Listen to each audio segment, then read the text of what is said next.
Not until one summer evening, when, passing for a shadow, I heard through the open doors of the black foreman's cottage a conversation which convinced me that Lestat and I slept in real danger. The slaves knew now we were not ordinary mortals. In hushed tones the maids told of how, through a crack in the door, they had seen us dine on empty plates with empty silver, lifting empty glasses to our lips, laughing, our faces bleached and ghostly in the candle light, the blind man a helpless fool in our power. Through keyholes they had seen Lestat's coffin, and once he had beaten one of them mercilessly for dawdling by the gallery windows of his room. "There is no bed in there," they confided one to another with nodding heads. "He sleeps in the coffin, I know it." They were convinced, on the best of grounds, of what we were. And as for me, they'd seen me evening after evening emerge from the oratory, which was now little more than a shapeless mass of brick and vine, layered with flowering wisteria in the spring, wild roses in summer, moss gleaming on the old unpainted shutters which had never been opened, spiders spinning in the stone arches. Of course, I'd pretended to visit it in memory of Paul, but it was clear by their speech they no longer believed such lies. And now they attributed to us not only the deaths of slaves found in the fields and swamps, and also the dead cattle and occasional horses, but all other strange events. Even floods and thunder were the weapons of God in a personal battle waged with Louis and Lestat. But worse still, they were not planning to run away. We were devils, our power inescapable. No, we must be destroyed. And at this gathering, where I became an unseen member, were a number of the Frenier slaves. This meant word would get to the entire coast, and though I firmly believed the entire coast to be impervious to a wave of hysteria, I did not intend to risk notice of any kind. I hurried back to the plantation house to tell Lestat our game of playing planter was over. He'd have to give up his slave whip and golden napkin ring and move into town. He resisted, naturally. His father was gravely ill and might not live. He had no intention of running away from stupid slaves. "I'll kill them all," he said calmly, "in 3s and 4s. Some will run away, and that will be fine." "You're talking madness. The fact is, I want you gone from here." "You want me gone? You?" he sneered. He was building a card palace on the dining room table with a pack of very fine French cards. "You whining coward of a vampire who prowls the night, killing alley cats and rats, and staring for hours at candles as if they were people, and standing in the rain like a zombie until your clothes are drenched and you smell like old wardrobe trunks in attics and have the look of a baffled idiot at the zoo. You've nothing to tell me, and your insistence on recklessness has endangered us both. I might live in that oratory alone while the house fell to ruin. I don't care about it," I told him, because this was quite true. "But you must have all the things you had never had in life, and make of immortality a junk shop in which both of us become grotesque. Now, go look at your father and tell me how long he has to live, for that's how long you stay, and only if the slaves don't rise up against us." He told me then to go look at his father myself, since I was the one who was always looking, and I did. The old man was truly dying. I had been spared my mother's death, more or less, because she had died very suddenly on an afternoon. She'd been found with her sewing basket, seated quietly in the courtyard. She had died as one goes to sleep. But now I was seeing a natural death that was too slow with agony and with consciousness. And I'd always liked the old man. He was kindly and simple and made few demands. By day he sat in the sun of the gallery, dozing and listening to the birds. By night any chatter on our part kept him company. He could play chess, carefully feeling each piece and remembering the entire state of the board with remarkable accuracy. And though Lestat would never play with him, I did often. Now he lay gasping for breath, his forehead hot and wet, the pillow around him stained with sweat, and as he moaned and prayed for death, Lestat in the other room began to play the spinet. I slammed it shut, barely missing his fingers. "You won't play while he dies," I said. "The hell I won't," he answered me. "I'll play the drum if I like." And taking a great sterling silver platter from a sideboard, he slipped a finger through one of its handles and beat it with a spoon. I told him to stop it, or I would make him stop it, and then we both ceased our noise because the old man was calling his name. He was saying that he must talk to Lestat now before he died. I told Lestat to go to him. The sound of his crying was terrible. "Why should I? I've cared for him all these years. Isn't that enough?" And he drew from his pocket a nail file, and seating himself on the foot of the old man's bed, he began to file his long nails. Meantime, I should tell you that I was aware of slaves about the house. They were watching and listening. I was truly hoping the old man would die within minutes. Once or twice before I dealt with suspicion or doubt on the part of several slaves, but never such a number. I immediately rang for Daniel, the slave to whom I'd given the overseer's house and position. But while I waited for him, I could hear the old man talking to Lestat. Lestat, who sat with his legs crossed, filing and filing, one eyebrow arched, his attention on his perfect nails. "It was the school," the old man was saying. "Oh, I know you remember. What can I say to you?" he moaned. "You'd better say it," Lestat said, "because you're about to die." The old man let out a terrible noise, and I suspect I made some sound of my own. I positively loathed Lestat. I had a mind now to get him out of the room. "Well, you know that, don't you? Even a fool like you knows that," said Lestat. "You'll never forgive me, will you? Not now. Not even after I'm dead," said the old man. "I don't know what you're talking about," said Lestat. My patience was becoming exhausted with him, and the old man was becoming more and more agitated. He was begging Lestat to listen to him with a warm heart. The whole thing was making me shudder. Meantime, Daniel had come, and I knew the moment I saw him that everything at Point du Lac was lost. Had I been more attentive, I'd have seen signs of it before now. He looked at me with eyes of glass. I was a monster to him.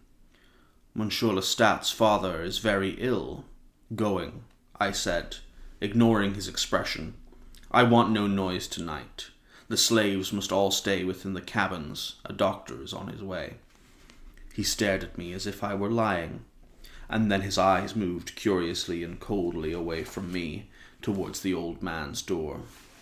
His face underwent such a change that I rose at once and looked in the room. It was Lestat, slouched at the foot of the bed, his back to the bedpost, his nail file working furiously, grimacing in such a way that both his great teeth showed prominently. The vampire stopped, his shoulders shaking with silent laughter. He was looking at the boy, and the boy looked shyly at the table. But he had already looked, and fixedly at the vampire's mouth. He had seen that the lips were of a different texture from the vampire's skin, that they were silken and delicately lined like any person's lips, only deadly white, and he had glimpsed the white teeth. Only, the vampire had such a way of smiling that they were not completely revealed, and the boy had not even thought of such teeth until now. "You can imagine," said the vampire, "what this meant. I had to kill him." "You what?" said the boy. "I had to kill him. He started to run. He would have alarmed everyone. Perhaps it might have been handled some other way, but I had no time. So I went after him, overpowering him. But then, finding myself in the act of doing what I had not done for 4 years, I stopped. This was a man. He had his bone-handled knife in his hand to defend himself, and I took it from him easily and slipped it into his heart. He sank to his knees at once, his fingers tightening on the blade, bleeding on it, and the sight of the blood, the aroma of it, maddened me. I believe I moaned aloud, but I did not reach for him. I would not. Then I remember seeing Lestat's figure emerge from the mirror over the sideboard. "Why did you do this?" he demanded. I turned to face him, determined he would not see me in this weakened state. The old man was delirious. He went on. He could not understand what the old man was saying. "The slaves, they know. You must go to the cabins and keep watch," I managed to say to him. "I'll care for the old man." "Kill him," Lestat said. "Are you mad?" I answered. "He's your father." "I know he's my father," said Lestat. "That's why you have to kill him. I can't kill him. If I could, I would have done it a long time ago. Damn him." He wrung his hands. "We've got to get out of here. And look what you've done killing this one. There's no time to lose. His wife will be wailing up here in minutes, or she'll send someone worse." The vampire sighed. This was all true. Lestat was right. I could hear the slaves gathering around Daniel's cottage waiting for him. Daniel had been brave enough to come into the haunted house alone. When he didn't return, the slaves would panic, become a mob. I told Lestat to calm them, to use all his power as a white master over them, and not to alarm them with horror. And then I went into the bedroom and shut the door. I had then another shock in a night of shocks, because I'd never seen Lestat's father as he was then. He was sitting up now, leaning forward, talking to Lestat, begging Lestat to answer him, telling him he understood his bitterness better than Lestat did himself, and he was a living corpse. Nothing animated his sunken body but a fierce will. Hence, his eyes for their gleam were all the more sunken in his skull, and his lips in their trembling made his old yellow mouth more horrible. I sat at the foot of the bed, and, suffering to see him so, I gave him my hand. I cannot tell you how much his appearance had shaken me, for when I bring death, it is swift and conscienceless, leaving the victim as if in enchanted sleep. But this was the slow decay, the body refusing to surrender to the vampire of time, which had sucked upon it for years on end. "Lestat," he said, "just for once, don't be hard with me. Just for once, be for me the boy you were, my son." He said this over and over, the words, "my son, my son." And then he said something I could not hear about innocence and innocence destroyed. But I could see that he was not out of his mind, as Lestat thought, but in some terrible state of lucidity.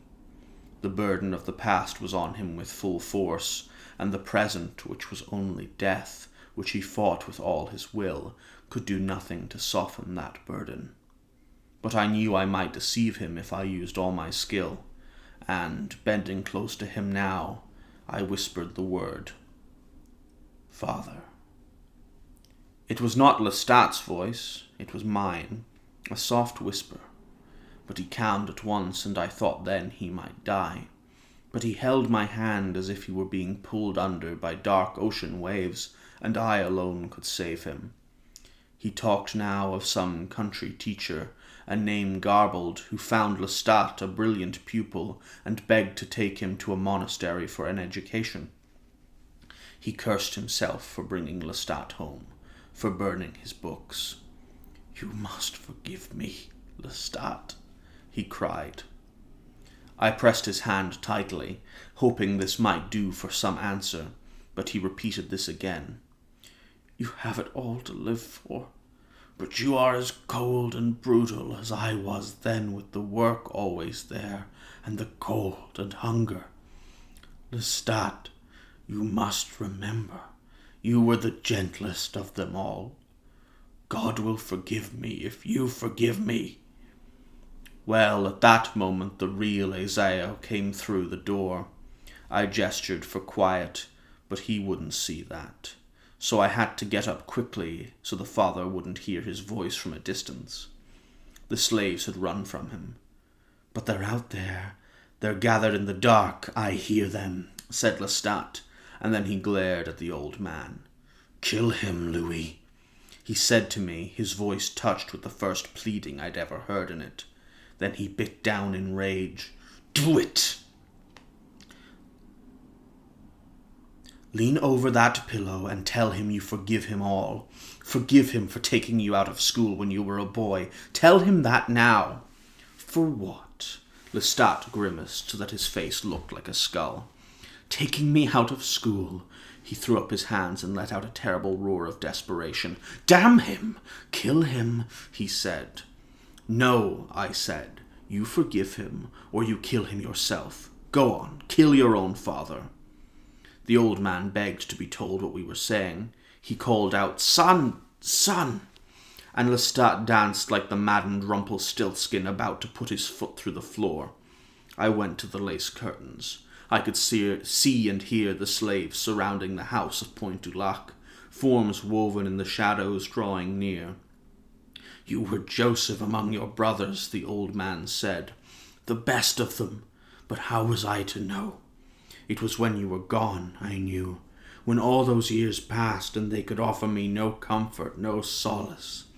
And then you came back to me and took me from the farm, but it wasn't you. It wasn't the same boy." I turned to Lestat now and veritably dragged him towards the bed. Never had I seen him so weak and at the same time enraged. He shook me off and then knelt down near the pillow, glowering at me. I stood resolute and whispered, "Forgive." "It's all right, Father. You must rest easy. I hold nothing against you," he said, his voice thin and strained over his anger. The old man turned on the pillow, murmuring something soft with relief, but Lestat was already gone. He stopped short in the doorway, his hands over his ears. "They're coming," he whispered, and then, turning, just so he could see me, he said, "Take him, for God's sake." The old man never even knew what happened. He never awoke from his stupor. I bled him just enough, opening the gash so he would then die without feeding my dark passion. Then I thought I couldn't bear. I knew now it wouldn't matter if the body was found in this manner, because I had had enough of Point du Lac, and Lestat and all this identity of Point du Lac's prosperous master. I would torch the house, and turn to the wealth I'd held under many names, safe for just such a moment. Meantime, Lestat was after the slaves. He would leave such ruin and death behind him no one could make a story of that night at Point du Lac, and I went with him. Always before, his ferocity was mysterious, but now I bared my fangs on the humans who fled from me, my steady advance overcoming their clumsy, pathetic speed as the veil of death descended, or the veil of madness. The power and the proof of the vampire was incontestable, so that the slaves scattered in all directions. And it was I who ran back up the steps to put the torch to Point du Lac. Lestat came bounding after me. "What are you doing?" he shouted. "Are you mad?" But there was no way to put out the flames. "They're gone, and you're destroying it. All of it." He turned round and round in the magnificent parlour amid his fragile splendour. "Get your coffin out. You have 3 hours till dawn," I said. The house was a funeral pyre. Could the fire have hurt you?" asked the boy. "Most definitely," said the vampire. "Did you go back to the oratory? Was it safe?" "No, not at all. Some 55 slaves were scattered around the grounds.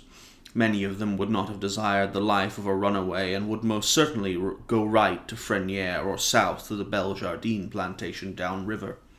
I had no intention of staying there that night, but there was little time to go anywhere else." "That woman, Babette," said the boy. The vampire smiled. "Yes, I went to Babette. She lived now at Frenières with her young husband. I had enough time to load my coffin into the carriage and go to her." "But what about Lestat?" The vampire sighed. Lestat went with me. It was his intention to go to New Orleans, and he was trying to persuade me to do just that. But when he saw I meant to hide at Freniere, he opted for that also. We might not have ever made it to New Orleans. It was growing light, not so that mortal eyes would have seen it, but Lestat and I could see it. Now, as for Babette, I had visited her once again. As I told you, she had scandalized the coast by remaining alone on the plantation without a man in the house, without even an older woman. Babette's greatest problem was that she might succeed financially, only to suffer the isolation of social ostracism. She had such a sensibility that wealth itself meant nothing to her. Family, a line, this meant something to Babette. Though she was able to hold the plantation together, the scandal was wearing on her. She was giving up inside. I came to her one night in the garden, not permitting her to look on me. I told her in a most gentle voice that I was the same person she'd seen before, that I knew of her life and her suffering. Don't expect people to understand it, I told her. They are fools. They want you to retire because of your brother's death. They would use your life as if it were merely oil for a proper lamp. You must defy them, but you must defy them with purity and confidence. She was listening all the while in silence. I told her she was to give a ball for a cause, and the cause to be religious. She might pick a convent in New Orleans, anyone, and plan for a philanthropic ball. She would invite her deceased mother's dearest friends to be chaperones, and she would do all of this with perfect confidence. Above all, perfect confidence. It was confidence and purity which were all important. Well, Babette thought this to be a stroke of genius. "I don't know what you are, and you will not tell me," she said. This was true, I would not. "But I can only think that you are an angel." She begged to see my face. She begged in the manner of such people as Babette, who are not given to truly begging anyone for anything. Not that Babette was proud. She was simply strong and honest, which in most cases makes begging... "I see you want to ask me a question." The vampire stopped. Oh no," said the boy, who had meant to hide it. "But you mustn't be afraid to ask me anything. If I held something too close..." And when the vampire said this, his face darkened for an instant. He frowned, and as his burrows drew together in a small well appeared in the flesh. He frowned, and as his brows drew together, a small well appeared in the flesh of his forehead over his left brow, as though someone had pressed it with a finger. It gave him a peculiar look of deep distress.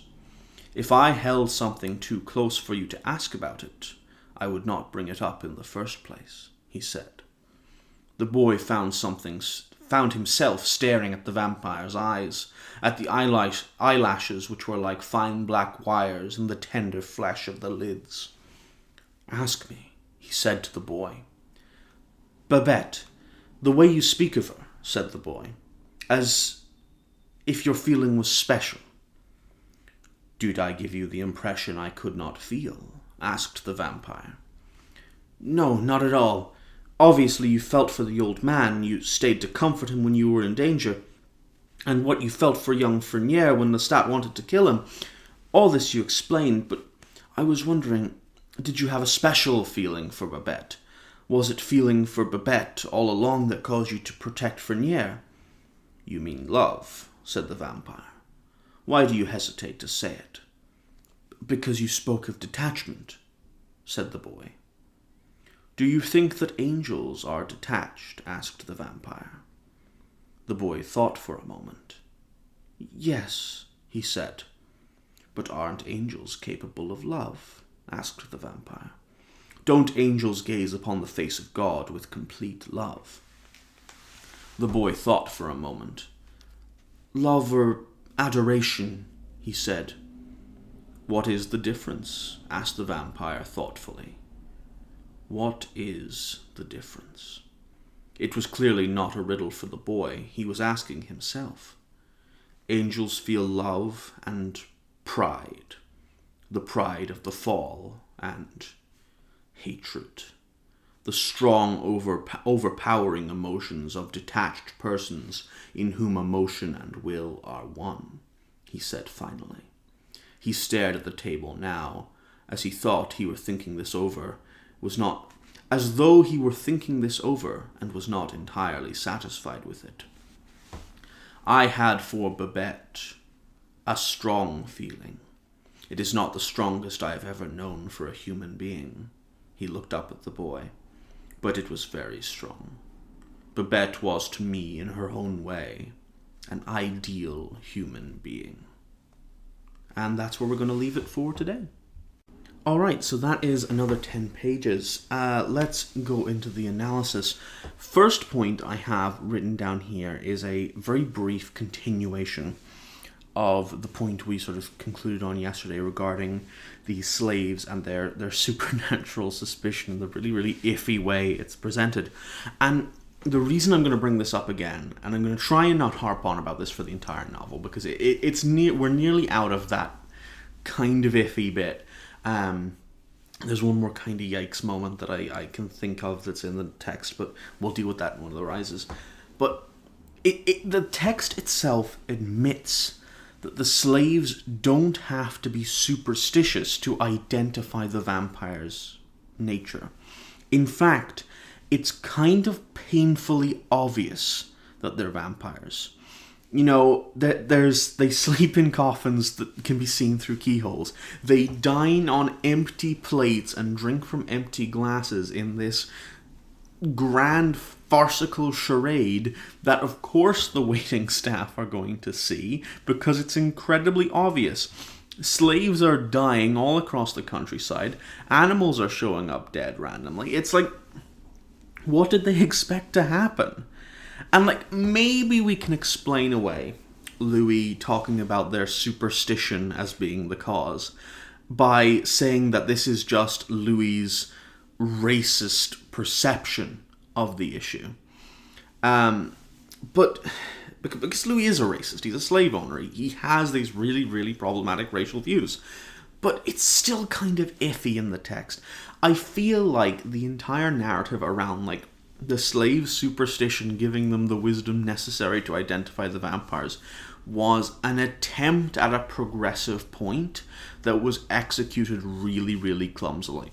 And it could have been done much better if instead they just figured it out from the really obvious clues, as opposed to it being like apparently put together because they believe in all these superstitions. It's very not great. But consider this regarding Louis' attitudes. When Daniel, the like slave overseer, comes to the door, his first immediate conclusion is to just kill the slave the second he starts to run away and notices something unusual. He says he had no other option in that moment. I mean, that's quite iffy. He was planning on running away anyway. He could have just grabbed him and hit him or something. He does kill him using his dagger as opposed to his fangs, which kind of is an attempt to reject his vampiric nature, but it is one of Louis' first kills in the novel. I think it might be the first kill he goes about of his own accord. It's the first one he concludes that he has to do. But let's explain that kill away as panic. Let's pretend he had no other option. And let's say he just panicked and killed the slave. What's interesting in this regard is the way Lestat was positioned in the room behind him.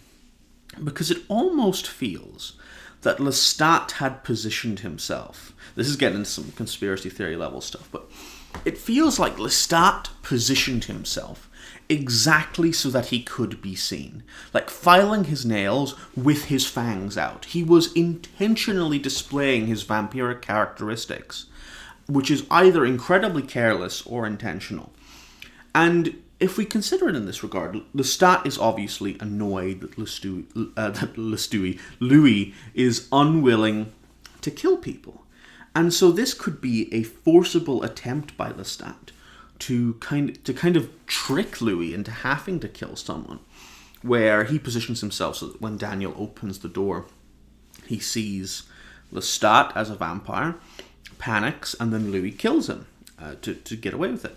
And in this regard, Louis, kind of, breaks his stigma surrounding killing.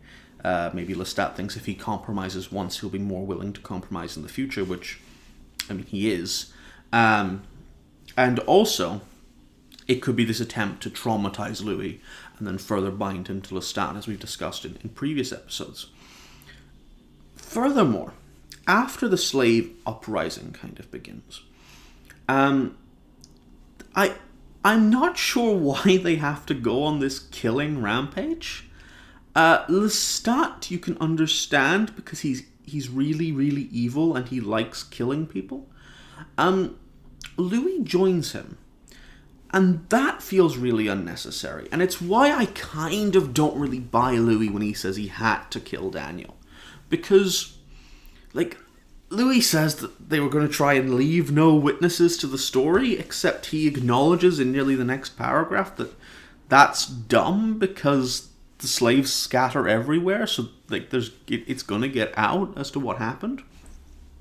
He's burning Point du Lac to the ground, which, sure, makes sense. But if he could do that, and if he could just get out, why couldn't he have just run away? I'm not sure. It feels like Louis again making excuses for his evil actions by pretending he had no other choice. He takes the easiest option and then acts as though it was his only option. And I think Louis does that very, very consistently throughout this novel. But we've got that out of the way.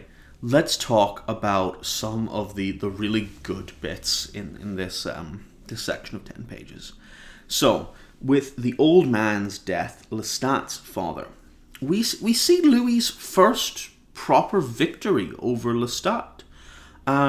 We see him where he kind of forces Lestat to show a degree of compassion, even if that compassion is very false and forced, given the stress of the situation. Lestat has to, for the first time, kowtow to Louis. Louis calls the shots for the first time. And in this, we get to see a hint into Lestat's past. We see this figure of Lestat as this rejected scholar. He wanted to be a scholar as a child, but his father shut him down. And it's very clear that he went away for some time and then came back changed. And the change is obviously vampirism, but more metaphorically, the change is his cruelty.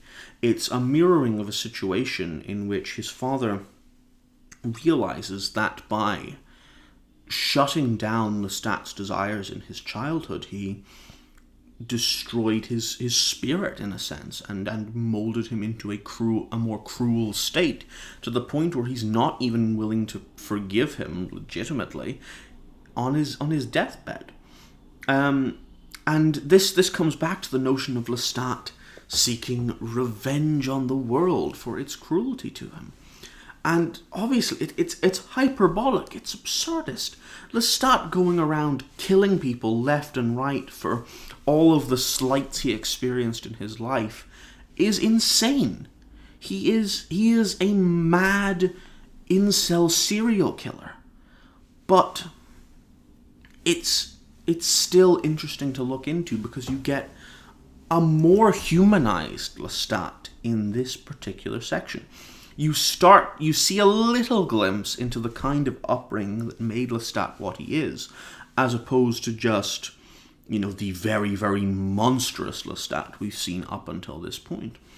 Another interesting thing we see with the old man's death is this depiction of aging as the vampire of time.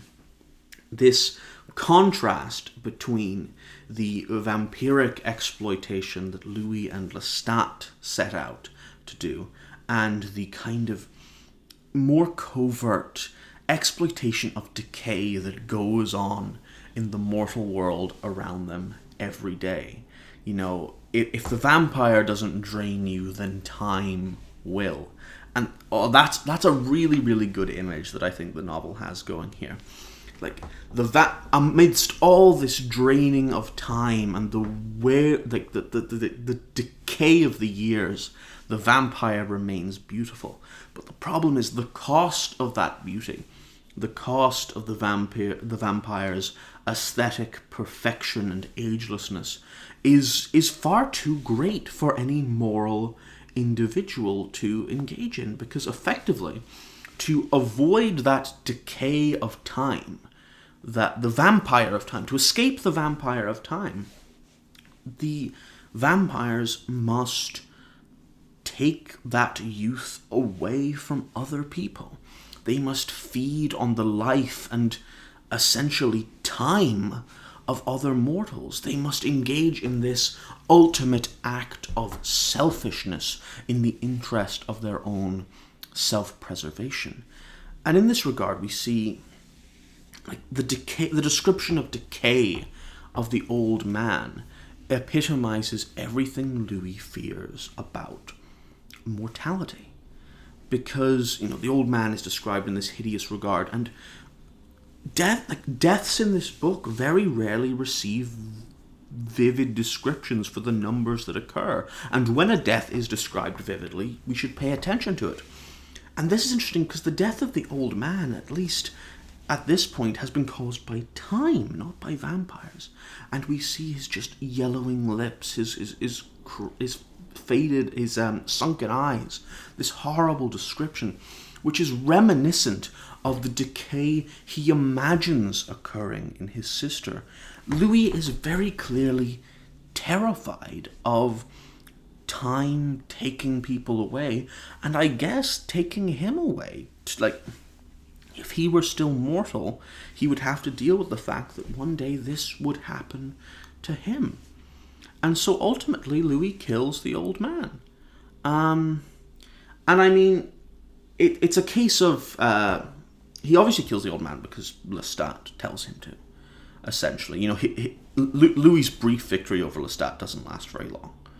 But, still, in this context, we can consider Louis' killing of the old man as kind of representative of Louis killing this part of himself that would decay.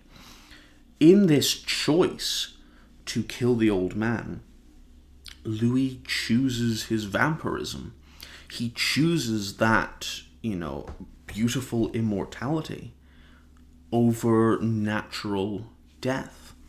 He is perfectly happy to engage in this exploitative existence if it preserves himself. He embraces his selfishness effectively so that he can remain eternally youthful. And that's one of the coolest things in this novel, I think. And I think that's really, really interesting. One more point today we have regarding Babette.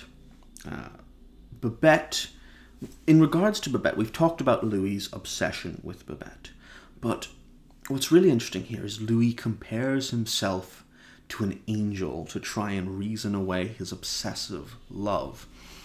And this, I think, it first of all typifies Louis' narcissism, where he wants to present himself as this kind of divine figure with true morality and goodness behind him, even though he is, if anything, a devil. And he uses this detachment that he keeps claiming as a moral defense mechanism rather than something that actually occurs, because he very clearly isn't detached. Because every time his detachment gets mentioned, the interviewer is like, and you were still detached doing this. Because Louis isn't detached. He does things that violate his detachment all the time. He interferes consistently. And that's because he isn't detached. He's just saying he's detached, so he doesn't have to act or do anything. And even if he were truly detached, it would be incredibly immoral regardless. But, he does actually care. He is very, very attached to the mortal world. He just wants to pretend he isn't, so then he doesn't have to feel bad about all the horrible things he and Lestat do. And he has this narcissistic notion of himself as this great angelic protector of Babette.